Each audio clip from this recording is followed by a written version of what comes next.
aula de hoje, nós vamos ver os seguintes tópicos: negócios jurídicos e contratos, estrutura da parte geral dos contratos. Aqui nós vemos a estrutura do Código Civil Brasileiro de 2002. Essa estrutura é o resultado da elaboração do José Carlos Moreira Alves, influenciado por juristas alemães. Moreira Alves foi o responsável pela elaboração das normas da parte geral do projeto do Código Civil Brasileiro que foi enviado ao Congresso Nacional. Segundo a estrutura do Código Civil Brasileiro, é possível realizarmos uma distinção dentro da categoria dos atos voluntários lícitos entre negócios jurídicos, por um lado, e atos jurídicos não negociais, por outro. Os negócios jurídicos são regulados dentro do Código Civil Brasileiro nos artigos 104 até o artigo 184. E aqueles atos jurídicos não negociais são regulados no artigo 185 do Código Civil Brasileiro. Observem que tanto faz se eles têm um caráter unilateral, bilateral ou plurilateral. O Código Brasileiro, ele divide aquela categoria dos negócios jurídicos, uni, bi ou plurilaterais, em negócios jurídicos unilaterais, que ele não contém normas específicas sobre esses negócios unilaterais, e contratos, que ele contém um conjunto de normas específicas para esses contratos, dos artigos 421 até o artigo 480. Bom, e a divisão dentro da categoria dos atos jurídicos não negociais? É bem parecida. Eles são divididos em atos jurídicos não negociais unilaterais, por um lado, e contratos, por outro, que compartilham a mesma regulamentação dos contratos negociais. Então, quer dizer, existiriam aqueles contratos negociais e aqueles contratos não negociais. Bom, vamos dar alguns exemplos, começando ali em cima dos negócios jurídicos unilaterais. Um exemplo, claro, é o testamento. Exemplos de contratos: compra e venda, locação, transporte, entre outros. Qual que é a característica comum, então, desses negócios jurídicos unilaterais, bilaterais ou plurilaterais? A característica comum é o fato de que o sujeito que realiza esses negócios, ele tem um amplo campo de liberdade para o exercício da autonomia privada. Então ele pode regular diversos aspectos do regime jurídico desses negócios jurídicos unilaterais ou contratos. Isso é uma característica que diferencia os chamados negócios jurídicos daqueles atos jurídicos não negociais. Então, continuando aqui, vamos observar exemplos de atos jurídicos não negociais unilaterais. Declaração de resolução do contrato, as instruções dadas pelo mandante ao mandatário, as ordens dadas pelo empregador ao empregado, reconhecimento de paternidade, fixação de domicílio. Qual que é a característica desses atos jurídicos não negociais unilaterais? A característica é o fato de que o declarante tem a liberdade de realizar ou não aquele ato jurídico não negocial, mas o conteúdo desse ato jurídico não negocial ele é todo fixado pela lei. Então, o campo de atuação de liberdade para exercício da autonomia privada é extremamente limitado. Observem que existe controvérsia em relação a alguns desses exemplos que eu forneci. Por exemplo, a declaração de resolução do contrato. Eventualmente, pode ser que o credor contratual ele queira não apenas comunicar a resolução do contrato diante do inadimplemento do devedor, mas ele queira também fixar um prazo adicional para que o devedor possa cumprir contrato, um prazo que é chamado pelos juristas alemães de Nachfrist. Vejam bem, nesse caso aqui, será que não seria adequado categorizar essa declaração de resolução do contrato como um negócio jurídico unilateral, ao invés de um ato jurídico não negocial unilateral? É um questionamento que se pode fazer em relação a alguns desses exemplos que foram colocados aqui. Que talvez exista algum tipo de espaço maior para a atuação, para o exercício da autonomia privada. Finalmente, exemplo de contrato não negocial. Especificação das mercadorias a serem alienadas por meio de um acordo entre as partes, num contrato que obriga a transferência da propriedade sobre coisas identificadas apenas pelo gênero. Então, imaginem que as partes têm entre si um contrato anterior de compra e venda de algum bem genérico, por exemplo, uma tonelada de soja. E não foi identificado exatamente quais unidades específicas vão ser entregues. Isso foi acordado posteriormente. Esse outro contrato posterior entre as partes, esse acordo posterior especificando quais unidades específicas vão ser entregues e vai ocorrer a transferência da propriedade, ele seria considerado, então, como um contrato não negocial, porque o conteúdo desse contrato ele está todo fixado na lei. Qual que é o conteúdo dele? Apenas o quê? A identificação de quais mercadorias vão ser alienadas.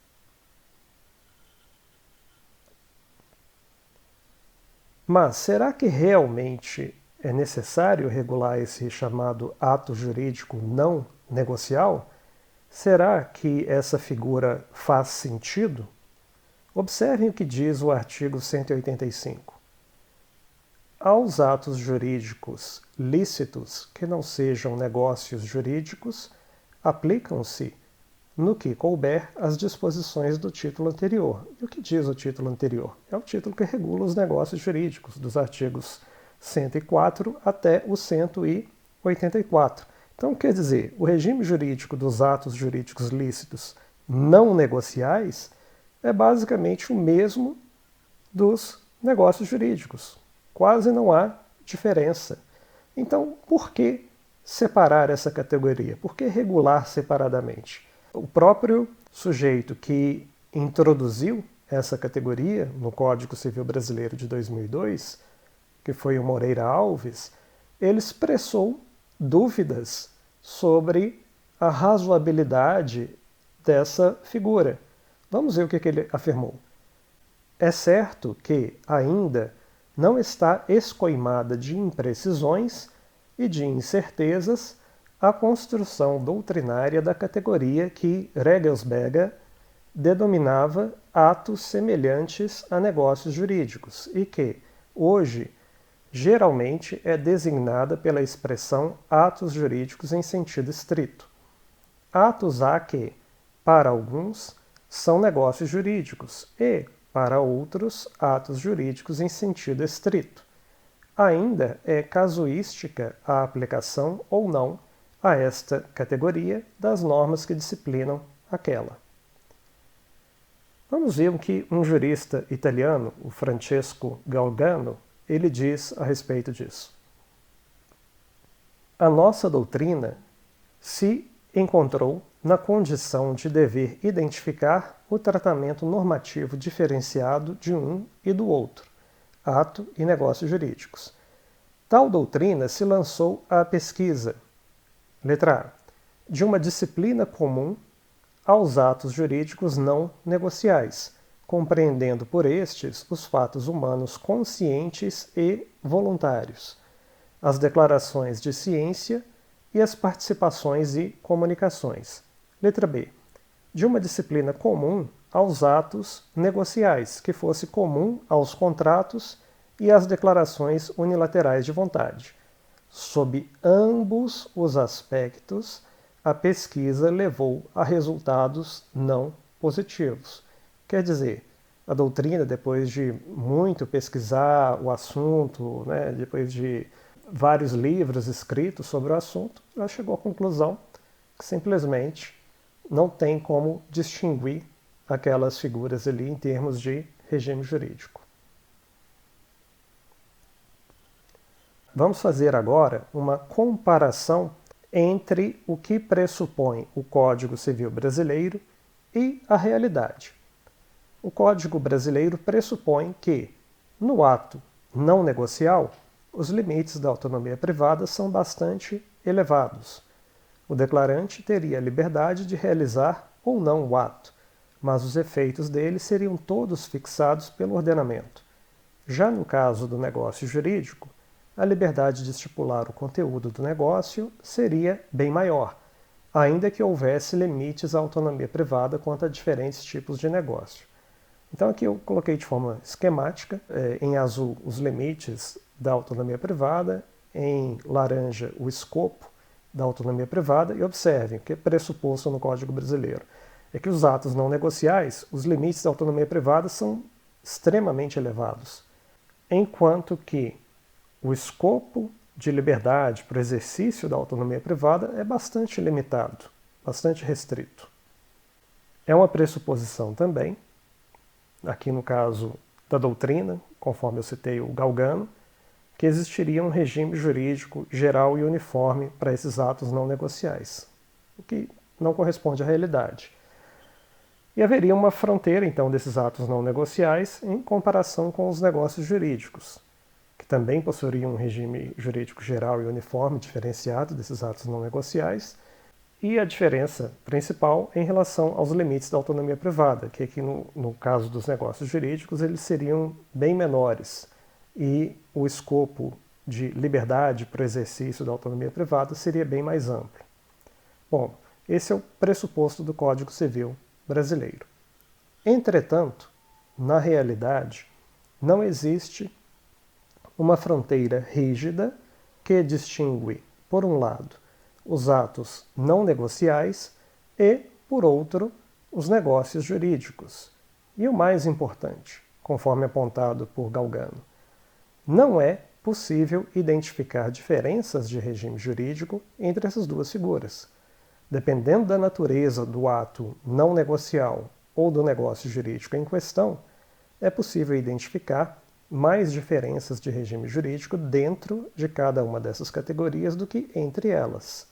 Então aqui eu fiz uma representação gráfica do que acontece na realidade. É desnecessário distinguir entre atos não negociais e negócios jurídicos. Não há uma fronteira rígida entre eles. Não é ou preto ou branco, ou tudo ou nada. Existem, em diferentes contextos, diferentes graus de limitação para o exercício da autonomia privada. Então é difícil a gente separar, colocar uma fronteira rígida baseada no grau de liberdade para o exercício da autonomia privada. E separar, por um lado, negócios jurídicos, em que o sujeito teria ampla liberdade, e atos não negociais, em que ele praticamente não tem liberdade. E pode haver uma pluralidade de regimes jurídicos, A, B, C, D, dependendo do tipo de ato ou negócio em questão. Vamos falar um pouco sobre o uso linguístico. Observem o que diz Galgano. A verdade é que os nossos civilistas ainda se referem aos negócios jurídicos mais por hábito linguístico do que por convicção conceitual. Eles não o fazem para aludir ao antigo superconceito que transcende o contrato e o ato unilateral, mas tão somente como sinônimo de um ou do outro. Em nossas aulas, iremos nos referir ao negócio jurídico não em seu sentido técnico preciso, mas como uma supercategoria capaz de englobar tanto os atos jurídicos negociais quanto aqueles não negociais, tenham eles caráter unilateral, bilateral ou plurilateral. O denominador comum de todas essas declarações de vontade é o fato de que elas têm por objetivo criar, modificar ou extinguir algum direito, dever ou ônus, seja na esfera jurídica do declarante, seja na esfera jurídica do declaratário. O esquema que a gente vai adotar é bem mais simples do que o que é pressuposto no Código Civil brasileiro. Então nós vamos englobar negócios jurídicos, uni, bi ou laterais, e aqui negócio jurídico não no seu sentido técnico preciso, mas envolvendo também aqueles atos não negociais.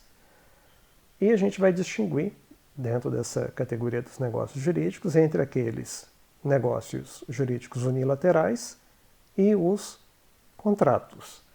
Lembrando novamente que estão englobados, inclusive, o que o código chamaria de atos não negociais unilaterais ou contratos não negociais. Pelo que nós vimos até o momento, os contratos seriam considerados uma espécie de negócio jurídico. O negócio jurídico seria considerado o gênero e o contrato seria considerado espécie. Bem, mas nem sempre foi assim. Na verdade, a figura do negócio jurídico, a criação dela é posterior à criação de normas em relação à parte geral dos contratos. E esse é o tópico que nós vamos trabalhar agora, as origens da parte geral dos contratos. Os romanos tratavam vários contratos específicos, né? Contrato de compra e venda, contrato de locação, dentre outros tipos de contratos em espécie, mas eles nunca formularam normas gerais aplicáveis a todos os tipos de contrato, uma parte geral dos contratos.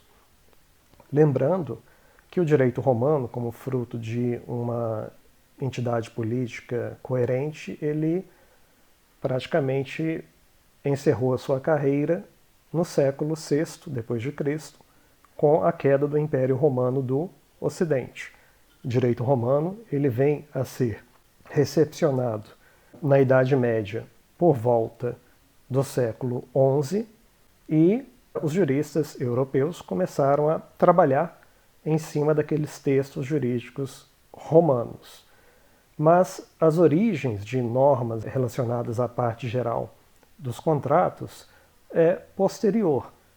A gente consegue identificar os primeiros tratamentos da matéria por volta do século XVI, através de Luís de Molina.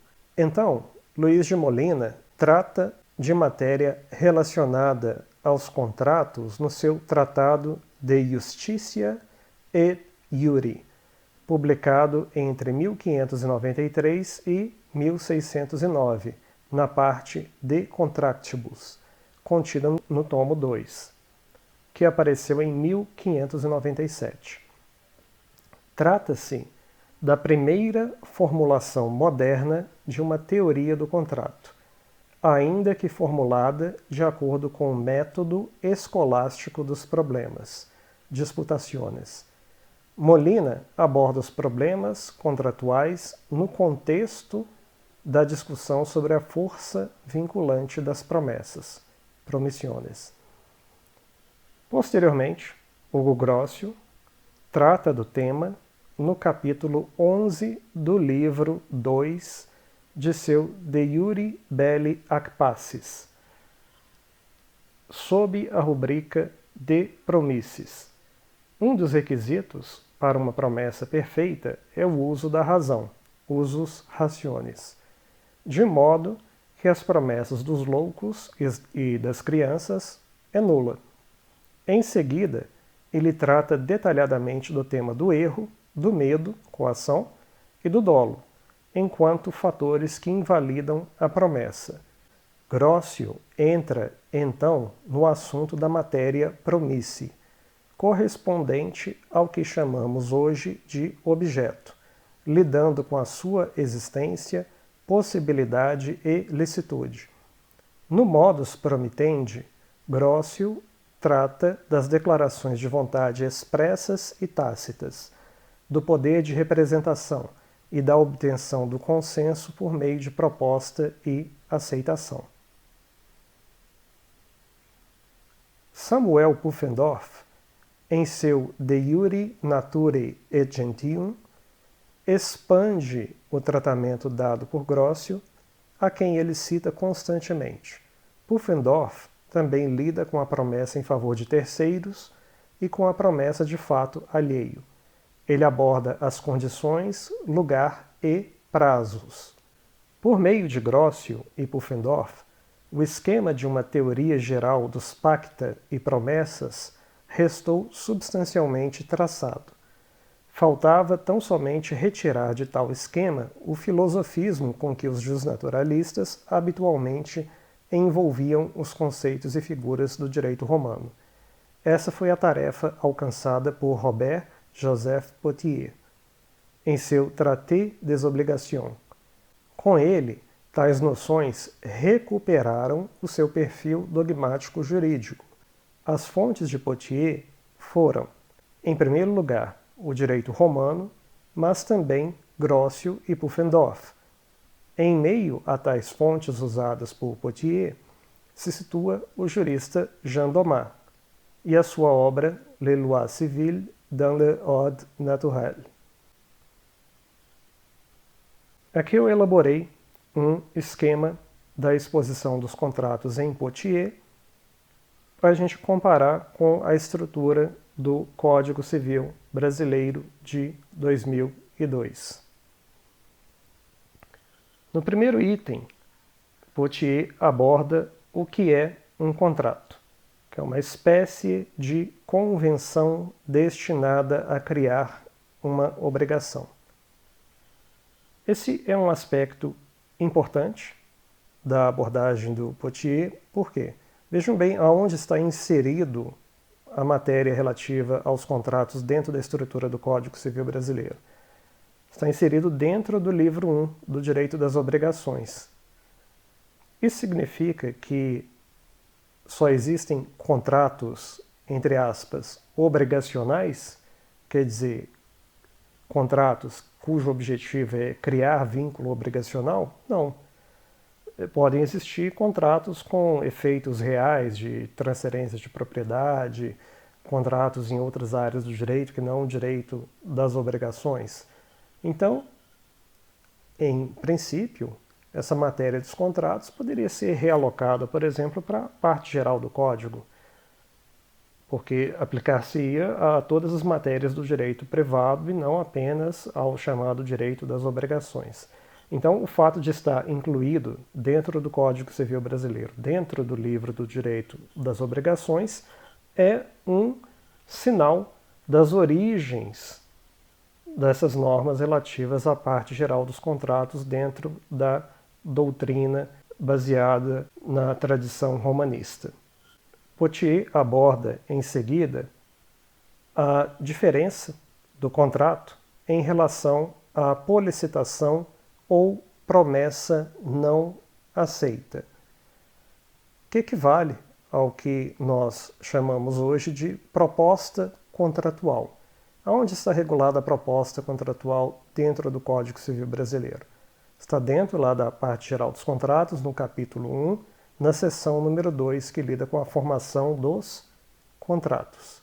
Depois, Potier continua e fala das coisas que se devem distinguir naquele, quer dizer, no contrato, elementos essenciais, naturais e acidentais. Depois ele aborda a classificação dos diferentes tipos de contrato, que isso existe até hoje no Código Civil francês, mas não no brasileiro. A gente não tem normas classificando, dizendo esse contrato aqui é isso, aquele contrato é aquilo.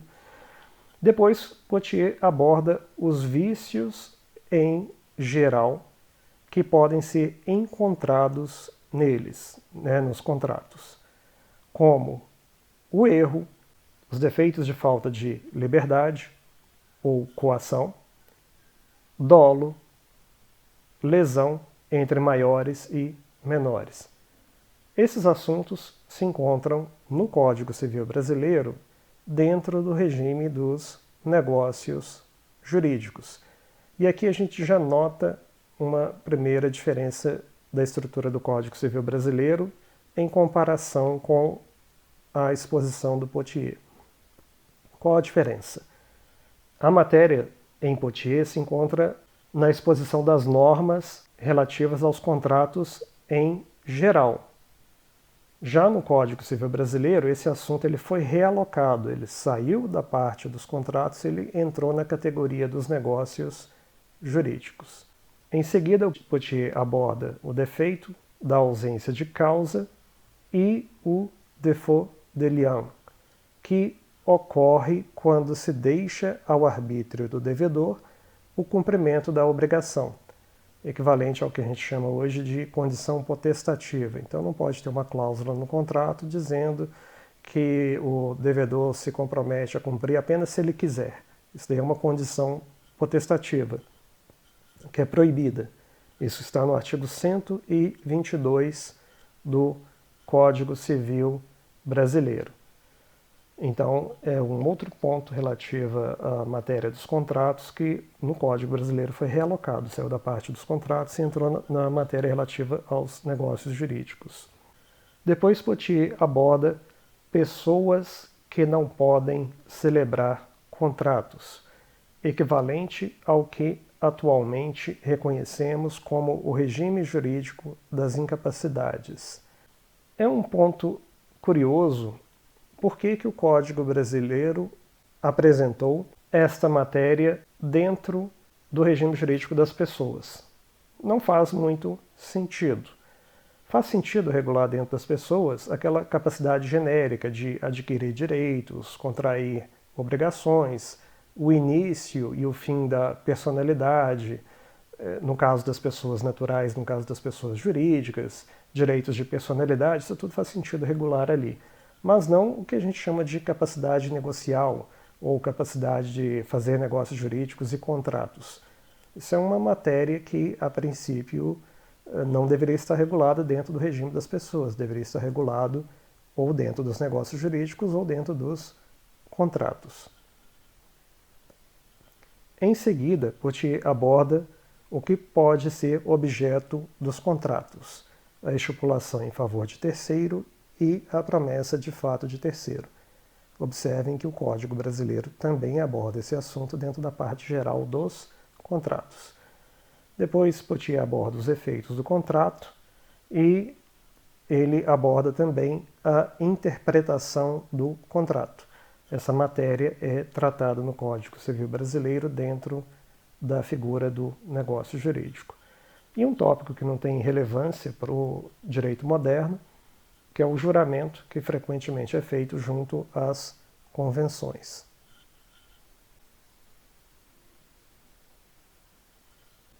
Nós vimos, até o momento, as origens da parte geral dos contratos, que remonta ao século XVI, através de Luiz de Molina. E a figura do ato ou negócio jurídico, ela é posterior. O primeiro autor que aparentemente fez um uso sistemático da noção de atos ou ações com o adjetivo jurídicos foi Daniel Nettelblad, em sua obra Systema Elementare. Alguns actus iuridici liciti recebem o nome de negócia jurídica. Na quinta edição de sua obra, ele utiliza ambas as expressões como sinônimas. Os autores alemães posteriores refinaram o tratamento desta figura, que foi se tornando cada vez mais complexo. Em meados do século XIX, os autores começaram a simplificar o esquema de exposição do assunto. Friedrich Karl von Savigny, por exemplo, chama de fatos jurídicos os acontecimentos que provocam o começo ou o fim da relação jurídica. Tais fatos jurídicos podem ser constituídos por atos livres ou voluntários, freie Handlungen, da pessoa participante, ou por circunstâncias casuais. Quando, em tais atos voluntários, a vontade de seu executor está imediatamente dirigida à formação ou extinção de uma relação jurídica, os fatos assumem o nome de declarações de vontade ou negócios jurídicos. Tais declarações de vontade se apresentam de duas maneiras, como vontade unilateral do participante, como nos testamentos, por exemplo, e como vontade coincidente de um participante com a vontade de uma ou mais pessoas, contrato. Então essa daí é a exposição de Savigny.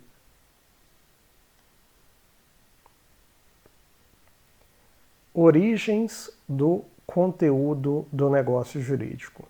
Então vamos recapitular de forma esquemática como então surgiu aquele conteúdo do negócio jurídico. Em primeiro lugar, a gente começa com a formação da parte geral dos contratos, através de Luiz de Molina, seguido de Hugo Grossio e Samuel Pufendorf. A partir dali, de Pufendorf, ocorre uma bifurcação. Na tradição romanista localizada na França, através de Potier e de autores subsequentes, o conteúdo do contrato ele permanece indivisível. Então, Potier foi bastante influenciado por Pufendorf, mas não separou, não cindiu o conteúdo do contrato. E isso acaba culminando no Código Civil francês de 1804, então, que é do início do século XIX. Esse Código francês de 1804, ele influenciou diversas outras legislações, diversos outros códigos ao redor do mundo, inclusive grande parte dos ordenamentos da América Latina, com exceção de alguns poucos países como o Chile, a Argentina, o Brasil. O Código francês, basicamente, ele foi quase que copiado integralmente por outros países ao redor do mundo. Por outro lado, na tradição jurídica romanista localizada na Alemanha, a gente tem a figura do Christian Wolff. A importância dele é pelo fato de que ele fez a ponte de conexão entre Pufendorf e Nettelblad. Então, Daniel Nettelblad, que foi o introdutor da figura do ato jurídico ou do negócio jurídico, ele cita muito Christian Wolff em relação ao conteúdo desse negócio jurídico. E o Christian Wolff, por sua vez, foi bastante influenciado por Pufendorf. A partir de Nettelblad, a gente tem outros autores, culminando no Código Civil alemão de 1900, então, que é da virada do século XIX para o século XX. Esse Código Civil alemão, de 1900, ele influenciou a estrutura do Código Civil brasileiro de 1916, o primeiro Código Civil brasileiro, que também discriminou entre atos jurídicos e contratos. Ele nem citava negócio jurídico, ele falava ato jurídico e contrato. Mas a divisão claramente inspirada no direito alemão. Por sua vez, a estrutura do Código Civil de 1916 foi repetida no Código de 2002, agora substituindo a expressão ato jurídico por negócio jurídico. O Código Brasileiro de 1916, ele foi bastante influenciado pelo Código francês e pelo Código alemão. A estrutura exterior, a estrutura maior, foi a do Código alemão, mas o conteúdo de várias regras do Código é uma mescla do Código francês com o Código alemão e algumas outras influências domésticas. O atual Código, por sua vez, no que ele contém de inovação, ele tomou muito do Código Civil italiano de 1942. O Código italiano é interessante, ele está dentro da tradição francesa, porque ele não distingue, ou pelo menos não cria, uma supercategoria dos negócios jurídicos, mas insere as normas dentro da figura dos contratos em geral.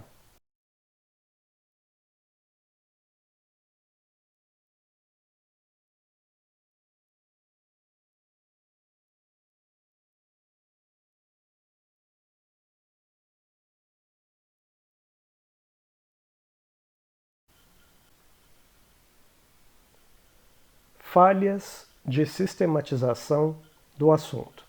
Falhas de sistematização sob o ponto de vista daqueles juristas do século XVIII e século XIX que criaram e elaboraram a figura do negócio jurídico. Como que seria a sistematização ideal sob o ponto de vista deles? Seria assim: qualquer ordenamento, como o brasileiro, que adote uma supercategoria, como a do negócio jurídico, uni, bi ou plurilateral, deveria apresentar em tal categoria apenas aquelas normas comuns a todos os tipos de negócios jurídicos. Por outro lado, na regulamentação de uma figura mais específica, como a dos contratos, deveriam ser apresentadas apenas aquelas normas aplicáveis aos negócios jurídicos bilaterais ou plurilaterais, mas que não se aplicam aos unilaterais. Além disso, nem deveriam existir normas cujo âmbito de aplicação é restrito aos negócios jurídicos unilaterais. Essa seria a sistematização perfeita segundo a idealização deles. Agora, como ela realmente é no direito brasileiro e em outros ordenamentos de tradição romanista, não apenas o direito brasileiro. Na regulamentação dos negócios jurídicos do Código Brasileiro, faltam algumas normas essenciais aos negócios unilaterais. Por exemplo, normas sobre o momento em que produzem efeitos, sobre a alocação do risco do atraso na chegada do negócio jurídico, entre outras. Por que isso daí é uma falha? Ora, se o negócio jurídico ele engloba tanto contratos quanto negócios unilaterais, então essas normas em relação aos negócios unilaterais, elas teriam que estar todas inseridas ali dentro dos negócios jurídicos. Existem normas que se aplicam a alguns tipos de contratos e negócios unilaterais, por exemplo, o regime normal do erro, artigos 138 a 144, mas não a outros tipos de contratos. Por exemplo, erro no contrato de casamento, artigo 1557, e negócios unilaterais. Por exemplo, erro na confecção de um testamento, artigo 1909, parágrafo único, comparado com o artigo 178, inciso 2. E um outro ponto também, que é falho, a maior parte das normas encontradas na parte geral dos contratos também podem ser aplicadas aos negócios jurídicos unilaterais, com exceção daquelas que lidam com o problema do grau de consenso necessário para a formação do contrato. Então isso é uma grande falha de sistematização. Não faz sentido você reconhecer uma categoria muito abstrata, ampla de negócio jurídico, que em tese engloba qualquer tipo de negócio, tanto unilateral quanto bilateral ou plurilateral, e tirar algumas normas que deveriam estar incluídas ali e colocar na parte geral dos contratos. Na verdade, de acordo com esse esquema de apresentação do assunto, idealizado por aqueles juristas ali, a regulamentação dos contratos seria muito exígua. Seriam muito poucas normas em relação à parte geral dos contratos, normas exclusivamente aplicáveis aos contratos e que não seriam aplicáveis também aos negócios jurídicos unilaterais. Estratégias para alcançar um sistema ideal. Em face aos problemas de sistematização do assunto apontados, existiriam 3 diferentes estratégias para corrigi-los.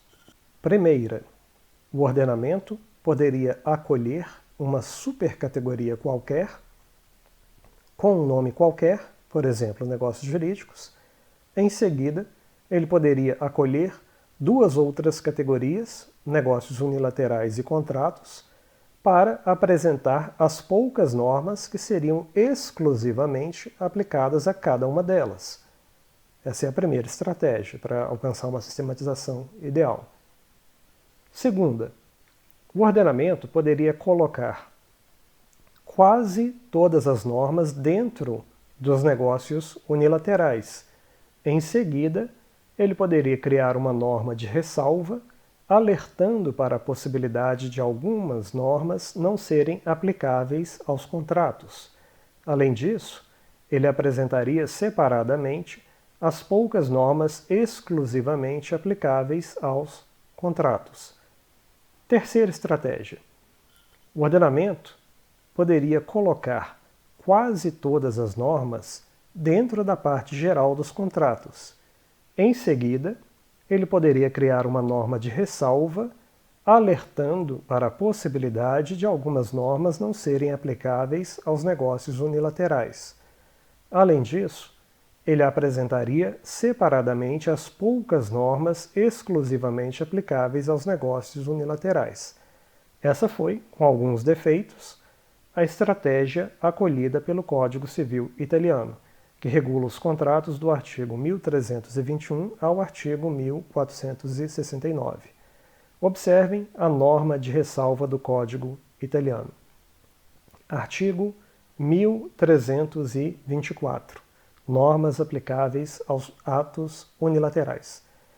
Salvo disposição legal em sentido contrário, as normas que regulam os contratos serão aplicáveis na medida em que forem compatíveis aos atos unilaterais entre vivos com conteúdo patrimonial. Olhem que interessante. Aquelas normas que o Código brasileiro regula dentro do negócio jurídico, como, por exemplo, defeitos do negócio jurídico ou vícios do consentimento, erro, dolo, lesão, coação, estado de perigo, o Código italiano regula isso tudo dentro da parte geral dos contratos. Mas isso também não seria aplicável aos negócios unilaterais? Seriam. Então, o que o Código italiano coloca aqui? Essas normas que regulam os contratos serão aplicáveis na medida em que forem compatíveis aos atos unilaterais. Então está tudo regulado dentro da parte geral dos contratos, mas pode ser aplicado também aos negócios unilaterais desde que compatíveis. Se houver algum tipo de incompatibilidade, então não seria aplicável ao negócio unilateral. E depois o Código italiano, ele contém normas exclusivamente aplicáveis aos atos unilaterais. Ele coloca lá no artigo 1334, uma norma sobre o momento da eficácia dos atos unilaterais, e no 1335, uma norma que lida com a presunção de ciência, quando o declarante ele envia o negócio jurídico, ou na linguagem do Código italiano, o ato jurídico unilateral para o destinatário, e a norma lida com a questão da ciência do destinatário. Ela estabelece uma presunção de ciência desse destinatário em relação a esse ato jurídico unilateral. Seriam normas, então, exclusivamente aplicáveis aos atos unilaterais, não são aplicáveis aos contratos. Essa é a estratégia do Código italiano. Regula tudo dentro dos contratos, contém uma norma que manda aplicar as normas contratuais aos negócios unilaterais, com ressalvas, desde que compatíveis, e coloca algumas poucas normas exclusivamente aplicáveis aos atos unilaterais. Dentre aquelas normas que se aplicam aos contratos e que talvez não fossem aplicáveis aos negócios unilaterais, se encontram, obviamente, aquelas normas relativas ao consenso, à obtenção do consenso. Porque o negócio unilateral, ou o ato unilateral, ele não envolve o quê? Um acordo de vontades. Então, normas relativas a consenso, a obtenção do consenso, são pertinentes, são relevantes apenas aos contratos. Eu elaborei agora um quadro comparativo de como a parte geral dos contratos será lecionada neste curso com a estrutura das normas contratuais, a forma como elas se encontram, são apresentadas na lei brasileira. Observem que eu sistematizei o regime da parte geral dos contratos com base nos seguintes tópicos: formação dos contratos, da proteção do devedor na relação contratual, limites da autonomia privada, contratos em favor de terceiros, fonte e conteúdo dos deveres contratuais, remédios cabíveis ao credor em caso de inadimplemento do devedor. Desses assuntos aí, a gente encontra correspondência parcial dentro da estrutura do Código Civil Brasileiro em relação ao regime da formação dos contratos, que no Código Civil Brasileiro se encontra no capítulo 1, seção número 2, formação dos contratos, e contratos em favor de terceiros, que no Código Civil Brasileiro se encontra também no capítulo 1, só que agora na seção número 3, chamada da estipulação em favor de terceiro.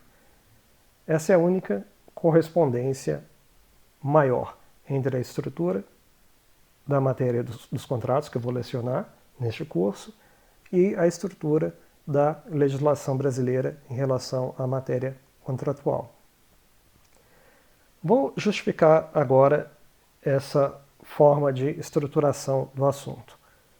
Com exceção do assunto relativo aos limites da autonomia privada e relativo aos contratos em favor de terceiros, que poderiam ser colocados em qualquer lugar dentro da apresentação da matéria relativa aos contratos, os outros tópicos, eles seguem uma ordem de progressão temporal na vida da relação contratual.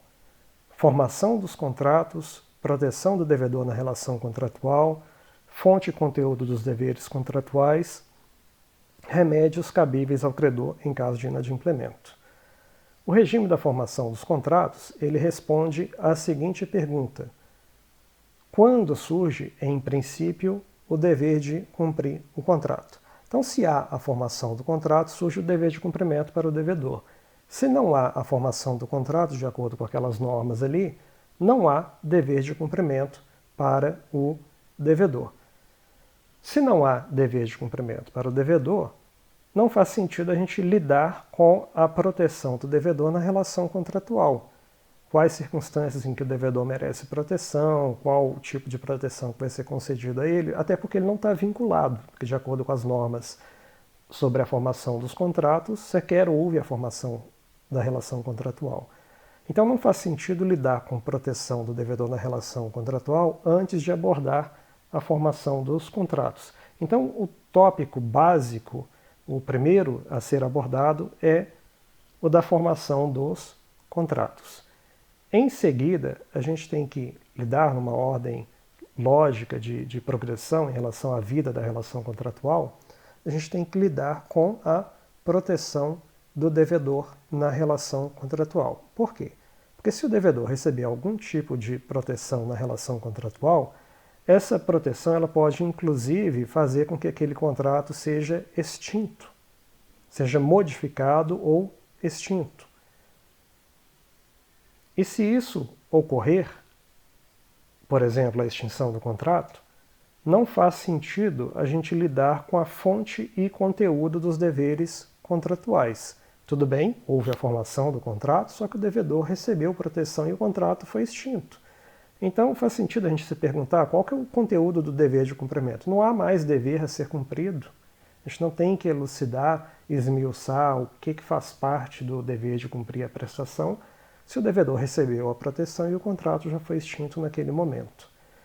Supondo, então, que houve a formação do contrato, supondo que o contrato permanece vigente, permanece válido, porque o devedor não tem nenhum motivo para obter proteção e a relação contratual permanece rígida. Então, o próximo passo é a análise da fonte e do conteúdo dos deveres contratuais. Da onde surgem aqueles deveres de cumprir a prestação e o conteúdo específico desses deveres de cumprimento. Finalmente, como última matéria dentro da estrutura da parte geral dos contratos, a gente tem que lidar com a questão dos remédios cabíveis ao credor em caso de inadimplemento do devedor. Por que deixar esse tópico por último? Porque ele lida com situações problemáticas, se houver o descumprimento do dever contratual. E pressupõe que a gente já percorreu todas as outras etapas anteriores.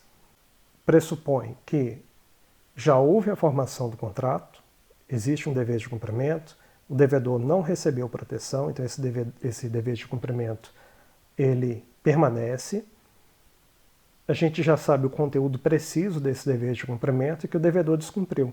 Agora o que resta saber? O que o credor pode fazer contra o devedor em virtude do descumprimento do contrato por parte do devedor. Quer dizer, quais são as sanções, quais são os remédios que o credor pode mover contra o devedor em virtude do descumprimento do contrato. Por isso, esse assunto ele fica por último dentro da estrutura da parte geral dos contratos. Bom, e a questão dos limites da autonomia privada e dos contratos em favor de terceiros? Em princípio, eles poderiam ser apresentados em qualquer lugar.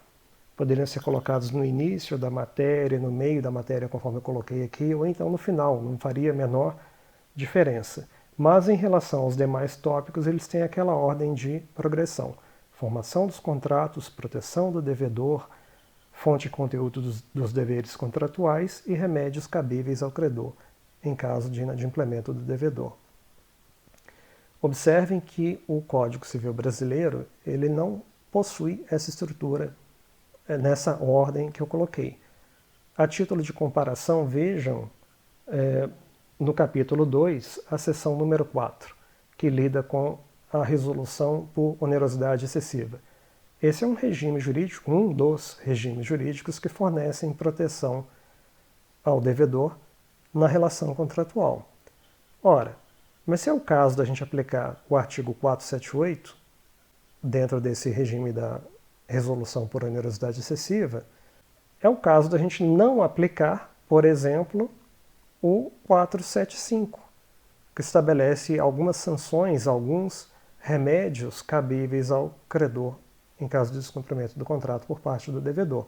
O 475 está ali no capítulo 2, seção número 2, dentro da cláusula resolutiva. Olhem que curioso. O legislador apresenta primeiro aquela norma 475 dentro do regime da cláusula resolutiva e depois que ele apresenta o 478 lá dentro da resolução por onerosidade excessiva. Não faz muito sentido. Se a gente aplica o 478, é o caso da gente não aplicar o 475. Então, qual que teria que ser apresentado primeiro? O 478 e não o 475. Então, a dificuldade que a gente encontra na estrutura da legislação brasileira é que ele não permite a gente vislumbrar, visualizar imediatamente a relação entre essas diversas normas. Qual norma que é o pressuposto de aplicação de uma outra norma? Então, quer dizer, o Código Civil Brasileiro não possui uma boa estrutura. Olhem uma outra curiosidade da sistematização do Código Brasileiro. Ele inclui a chamada exceção de contrato não cumprido lá no capítulo 2, chamado da extinção do contrato. Está lá na seção 3, da exceção de contrato não cumprido. Isso não faz o menor sentido. Por quê? A exceção de contrato não cumprido ela não provoca a extinção da relação contratual. Então, o próprio legislador ele é incoerente no que concerne ao seu critério de apresentação, de sistematização do assunto. O que a exceção de contrato não cumprido ela faz? Ela é uma sanção, é um dos remédios cabíveis ao credor em caso de inadimplemento do contrato por parte do devedor. Vamos ver agora, de forma um pouco mais detalhada, a localização de certos pontos da matéria, conforme eu vou apresentar neste curso, e a localização dentro da estrutura da legislação brasileira. Começando ali com a formação dos contratos. O primeiro item que a gente vai trabalhar é o consenso suficiente. Quando existe consenso suficiente para a formação do contrato. E a gente tem um tópico ali, que é o conteúdo a ser minimamente acordado. Esse tópico não é abordado na legislação brasileira, existe uma lacuna na legislação brasileira sobre esse problema. Não existem normas que lidam com esse conteúdo mínimo, que definem quais são os termos essenciais que têm que ser minimamente acordados para haver a formação do contrato. Não confundam isso com o objeto do negócio jurídico, isso eu vou esclarecer em aulas posteriores, tá? Mas não existem normas lidando com o conteúdo a ser minimamente acordado. Não existem também normas claras, explícitas, lidando com as consequências da divergência entre as partes. Se é admissível, se é tolerável algum grau de divergência entre as partes e se isso é capaz de impedir ou não a formação do contrato.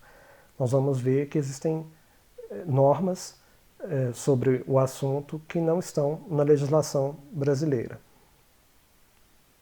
Em seguida, a legislação brasileira aborda de forma incompleta, lá no artigo 46 do Código de Defesa do Consumidor, a questão da oportunidade de tomar prévio conhecimento das cláusulas do contrato. Estabelece uma obrigação de uma das partes contratantes, ao negociar com a outra, dar uma oportunidade para essa outra parte tomar conhecimento das cláusulas que ela está propondo. Isso daí é regulado de forma parcial no artigo 46 do Código de Defesa do Consumidor, que está fora do Código Civil e da parte geral dos contratos no Código Civil brasileiro. O que nós vamos fazer? Nós vamos abordar esse assunto dentro do regime da formação dos contratos. Depois, a gente tem o tópico da responsabilidade civil pré-contratual, que é um problema que a gente vai abordar também dentro do regime da formação dos contratos. Aonde que está isso na lei brasileira? Em lugar algum. O máximo que a gente tem é o artigo 422, que fala que as partes têm que se comportar de acordo com a lealdade e a probidade durante o período das negociações e após a formação dos contratos. Mas é isso, ele não fornece nenhum conjunto detalhado de regras sobre a responsabilidade civil pré-contratual. Eu vou, em aulas posteriores, mostrar para vocês as regras elaboradas pela jurisprudência sobre o assunto. Vou fazer uma análise econômica desse regime jurídico da responsabilidade civil pré-contratual. Mas a lei é omissa a respeito desse ponto. Depois, a gente tem os contratos preliminares. Observem que existe uma regulamentação do contrato preliminar no Código Civil brasileiro, mas ela não está dentro do regime da formação dos contratos. Observem que formação dos contratos se encontra no capítulo 1, seção número 2. O contrato preliminar, por sua vez, se encontra na seção número 8. Então, estão bem apartados um do outro. Isso é uma infelicidade. Por quê? Porque o contrato preliminar, ele é parte do regime jurídico da formação dos contratos. Qual que é a ideia de um contrato preliminar? Para que serve um contrato preliminar? O próprio nome dele diz, ele é preliminar em relação a um outro contrato considerado definitivo. O objetivo de todo e qualquer contrato preliminar é facilitar a formação de um outro contrato considerado definitivo. E como que ele facilita a formação desse outro contrato? Alterando as normas do regime jurídico da formação desse outro contrato. Por exemplo, regulando qual que é o conteúdo a ser minimamente acordado nesse contrato definitivo. Isso pode ser regulado através de um contrato preliminar, estabelecendo um prazo final para as partes chegarem a um acordo quanto às cláusulas definitivas sob pena delas estarem liberadas da sua negociação. Isso pode ser regulado no contrato preliminar. O que mais que pode ser regulado? O contrato preliminar pode regular, por exemplo, a questão da responsabilidade civil pré-contratual. Pode estabelecer um limite para indenização, obrigar uma das partes a ressarcir os gastos que a outra teve durante o período de negociação. Isso tudo já pode ter sido fixado no contrato preliminar. Então, quer dizer, o contrato preliminar ele pode alterar diversos aspectos do regime jurídico da formação do contrato definitivo. Por isso, a sua abordagem tem que ser feita dentro do regime jurídico da formação dos contratos.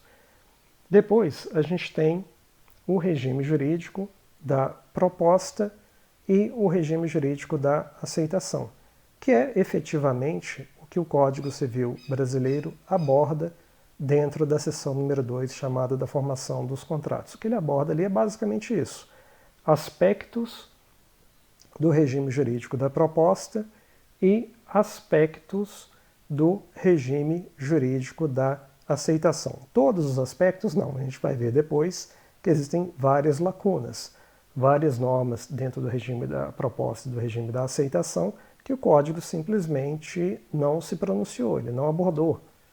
Então ele regula ali e regula mal, com uma má sistematização, uma má organização dos assuntos do regime jurídico da proposta e do regime da aceitação e com várias lacunas.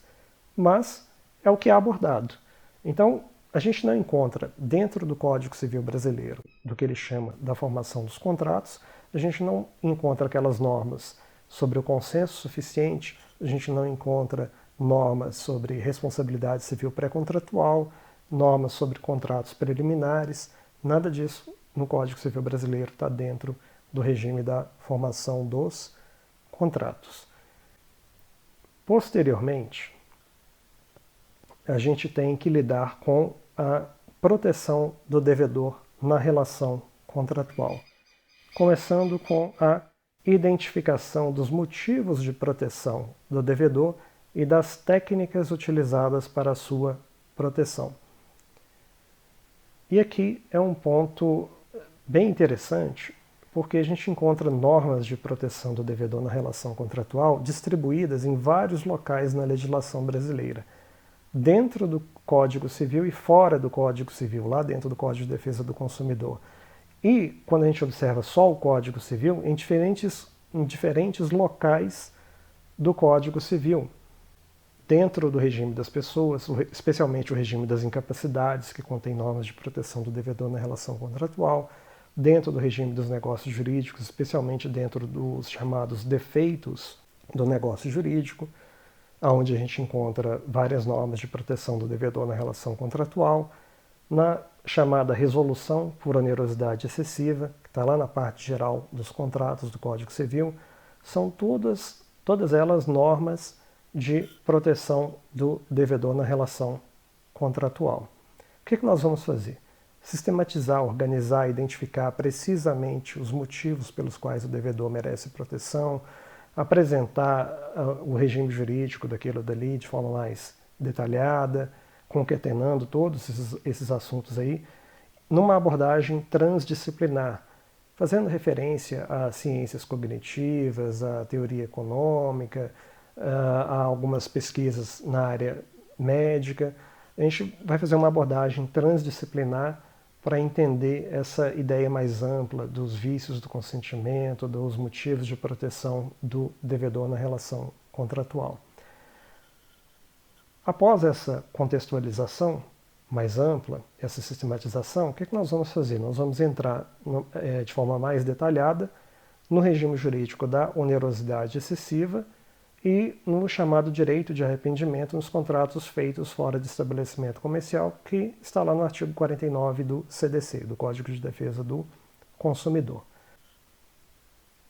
Posteriormente, nós vamos abordar os limites da autonomia privada, começando com algumas normas gerais que impõem limites à autonomia privada, como a função social do contrato e a boa-fé objetiva, que na estrutura do Código Civil brasileiro se encontram lá no capítulo 1, na seção número 1, denominada preliminares.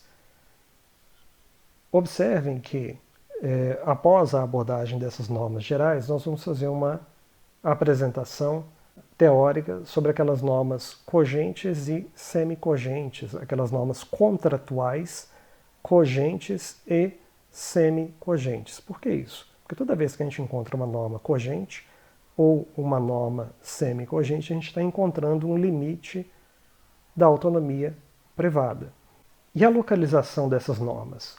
Por todo o direito contratual. Elas não estão concentradas num único local da legislação, não estão dentro de um capítulo ou seção específica dentro dos contratos em geral do Código Civil, e nem poderiam estar.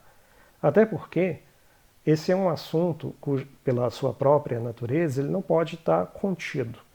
Então, dentro do regime da formação dos contratos, existem algumas normas que são cogentes ou semicogentes? Talvez sim, muito poucas. Mas na medida em que elas existirem, então vão existir limites da autonomia privada dentro do regime da formação dos contratos. dentro do regime da proteção do devedor. A maior parte das normas ali são normas cogentes, então a gente vai encontrar grandes limites à autonomia privada ali. Dentro do regime dos remédios cabíveis ao credor, em caso de inadimplemento do devedor. Grande parte das normas ali são normas dispositivas, mas existem algumas cogentes e semicogentes. Em relação a essas normas, cogentes e semicogentes, a gente vai estar encontrando também o quê? Limites à autonomia privada.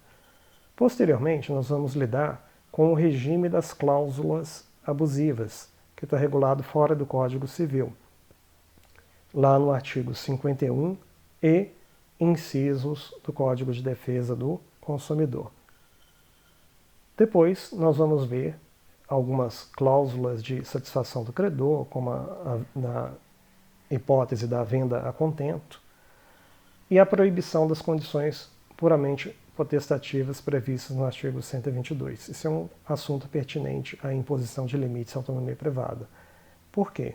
Existiria, em tese, uma contradição entre a permissão da chamada venda a contento e a proibição das condições puramente contestativas. Como resolver essa contradição aí? Então esse é um assunto que a gente tem que lidar dentro desse tópico dos limites da autonomia privada. Contratos aleatórios. A gente vai abordar esses contratos aleatórios também no contexto da exposição dos limites da autonomia privada. Quando que eles são permitidos, em que circunstâncias. A gente vai abordar também a resilição nos contratos de duração indeterminada no contexto da exposição dos limites da autonomia privada. Observem que todos esses assuntos eles se encontram em diferentes partes do Código Civil brasileiro. Eu estou reunindo tudo isso daqui dentro dessa rubrica dos limites da autonomia privada. No caso específico da resilição nos contratos de duração indeterminada, por que abordar aqui dentro dos limites da autonomia privada? Porque o legislador impõe restrições ao direito de resilir o contrato. Ele impõe certas restrições, certos custos para esse direito. Uma forma de evitar que a outra parte sofra prejuízo com a resilição daquele contrato. Então, quer dizer, ele impõe alguns tipos de limites à autonomia privada para o exercício desse direito de resilir o contrato. Contratos em favor de terceiros, tem correspondência no Código Civil. Fonte e conteúdo dos deveres contratuais, a gente vai ver, em primeiro lugar, a fonte, de onde se originam esses deveres contratuais, deveres que se originam da publicidade ou promessas expressas ou tácitas feitas pelo devedor. A gente tem um exemplo disso lá no artigo 30 do Código de Defesa do Consumidor, que lida com isso. Deveres que se originam da necessidade de se preservar o equilíbrio contratual, boa-fé objetiva como fonte de deveres contratuais, onde está prevista a boa-fé lá na seção número 1, chamada preliminares. Conteúdo dos deveres de cumprimento. Sob o ponto de vista do conteúdo, a gente vai abordar vários tópicos. Por exemplo, o dever de realizar uma prestação sem defeitos, está dentro do regime dos vícios redibitórios, lá do Código Civil. O dever de entregar um bem livre de ônus ou pretensões de terceiros, está dentro do regime da evicção. São parte do conteúdo do dever de cumprir uma prestação? Sim. Esgotam o conteúdo? Não. Não coube no slide, mas a gente vai fazer uma teorização, né, uma classificação do conteúdo do dever de cumprir uma prestação, sob o ponto de vista do tempo devido, do local devido, da quantidade devida, da qualidade devida. No caso aqui desses deveres que eu acabei de citar, o dever de realizar uma prestação sem defeitos e o dever de entregar um bem livre de ônus ou pretensões de terceiros, esses deveres poderiam ser reconduzidos àquele aspecto da qualidade devida, que é uma das dimensões sobre as quais a gente pode decompor aquele dever de cumprir uma dada prestação. Em seguida, nós vamos abordar o regime dos remédios cabíveis ao credor em caso de inadimplemento do devedor. Vamos separar uma parte geral desses remédios e depois o regime desses remédios em espécie. Dentro da parte geral, o que vai ser trabalhado? Critérios de responsabilização do devedor, dolo, culpa e risco no Código Civil e no CDC. Porque vejam bem, para a gente saber se o credor tem ou não permissão para sancionar o devedor em virtude do inadimplemento, para exercer remédios contra aquele devedor, a gente tem que saber se o devedor foi ou não responsabilizado pelo inadimplemento. Fazendo uma analogia com o direito penal. Matar alguém. Apenas se o sujeito cometeu aquele ato ali de forma dolosa ou culposa. Se ele não o fez, ele não pode sofrer a pena prevista lá no direito penal. A diferença em relação ao direito contratual é em relação aos critérios de responsabilização, que no direito penal normalmente é só dolo ou culpa, enquanto que no direito civil a gente tem uma pluralidade maior de critérios de responsabilização do devedor. E também das sanções. As sanções no direito penal são aquelas ali, pena restritiva de liberdade, de multa restritiva de direitos, e assim por diante. No caso aqui do direito contratual, as sanções são essas que a gente vai ver daqui a pouco, como o direito de resolver o contrato, exercer a exceção de contrato não cumprido e etc. Então, para o credor poder exercer essas sanções, o devedor tem que ser responsabilizado pelo inadimplemento. Como existem critérios de responsabilização comuns a vários tipos de remédio, então esse assunto ele tem que ser colocado numa parte geral relativa aos remédios cabíveis ao credor em caso de inadimplemento do contrato. Olhem que curioso a localização do assunto no Código Civil Brasileiro. Está fora da parte geral dos contratos. Está lá dentro do título 4, chamado do inadimplemento das obrigações, especialmente lá nos artigos 392 e 393. O curioso é que o próprio 392 ele fala em contratos, ele não fala em outro tipo de vínculo obrigacional.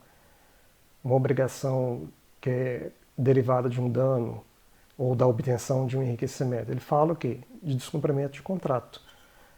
Então, essa matéria é uma matéria contratual que está fora da parte geral dos contratos do Código Civil Brasileiro. Isso é mais uma falha de sistematização da matéria dentro da legislação brasileira.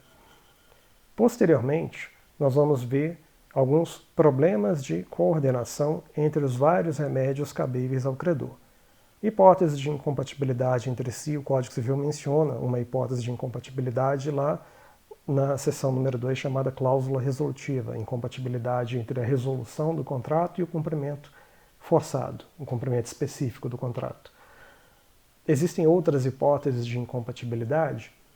Existem, mas o legislador não mencionou. O ideal seria que existisse uma norma listando quais seriam aqueles remédios incompatíveis entre si, que não poderiam ser exercidos ao mesmo tempo. Isso teria que ser colocado numa parte geral dos remédios cabíveis ao credor em caso de inadimplemento. Prioridade do exercício de um dado remédio sobre outros. Por exemplo, lá no Código de Defesa do Consumidor, ele fala que aquele credor, primeiro, ele tem que tentar o conserto daquela prestação defeituosa. Se isso não der certo, aí sim ele pode partir para a resolução do contrato, redução do preço, indenização. Então ele coloca a prioridade do conserto sobre alguns outros remédios. Isso é um problema também que teria que ser apresentado numa parte geral dos remédios cabíveis ao credor, porque é um outro problema de coordenação entre os vários remédios cabíveis ao credor. Finalmente, a gente teria que lidar com o regime dos remédios em espécie, como o direito do credor de rejeitar a prestação oferecida em desconformidade com o contrato. A gente vê lá no artigo 314 do Código Civil Brasileiro que o credor pode se recusar a receber uma prestação diversa daquela que foi combinada. Se o devedor oferece algo diferente daquilo que foi combinado, o credor pode se recusar a receber. Se o devedor oferece uma quantidade menor do que aquela que foi combinada, o credor pode se recusar a receber. Isso está lá no título 3º do adimplemento das obrigações, naquelas normas relativas ao pagamento. É o único local? Não. Por exemplo, dentro do título 4 do Inadimplemento das Obrigações, a gente encontra o parágrafo único do artigo 395, que fala que se a prestação se tornou inútil para o credor depois do tempo devido, o credor pode se recusar a recebê-la. Então, quer dizer, tem previsão desse remédio também em um outro local da legislação. Dentro dos vícios redibitórios, se o devedor oferece uma prestação defeituosa e o credor percebe isso, ele pode também se recusar a receber. Então, quer dizer, o remédio ele é apresentado de forma fragmentária dentro da estrutura da legislação brasileira. Nós vamos fazer uma racionalização do assunto e uma apresentação em conjunto das normas relacionadas ao exercício desse remédio. Posteriormente, nós vamos ver a questão do cumprimento forçado ou cumprimento específico do contrato, que, curiosamente, o legislador menciona de passagem lá no artigo 475, que é um dispositivo que está inserido dentro da chamada cláusula resolutiva. É curioso que o legislador não tenha dado maior destaque para esse remédio. Nós vamos ver as normas aplicáveis a esse remédio que têm sido desenvolvidas pela jurisprudência. Posteriormente, nós vamos abordar o remédio da exceção de contrato não cumprido, que tem previsão lá no Código Civil Brasileiro, nos artigos 476 e 477. Posteriormente, nós vamos ver o remédio da resolução do contrato, cuja regulamentação é bastante dispersa, fragmentária no Código Civil Brasileiro. Então a gente tem regulamentação dentro da parte geral dos contratos, lá no capítulo 2, na seção número 2 da cláusula resolutiva, mas não só aí, a gente tem também lá dentro do título 4, especialmente dentro da regulamentação da mora, da possibilidade de purgação da mora. A purgação da mora tem relevância direta para o cabimento ou não da resolução do contrato. Então, ela tinha que ser regulada dentro do regime da resolução. Outro aspecto da resolução do contrato está regulado dentro dos negócios jurídicos, especificamente lá no capítulo 3, que lida com as condições, termos e encargos. Ele lida com os efeitos da chamada condição resolutiva. Nós vamos ver também os remédios do abatimento no preço, conserto ou substituição da prestação defeituosa, que tem previsão tanto no Código Civil quanto no Código de Defesa do Consumidor. E nós vamos ver também o remédio da indenização pelas perdas e danos, que o Código Civil Brasileiro regula fora da parte geral dos contratos. Antes de começar a exposição das normas sobre a parte geral dos contratos, lá no título 4, que lida com o inadimplemento das obrigações.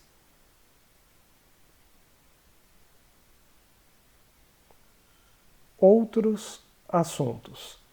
O que não será apresentado na parte geral dos contratos?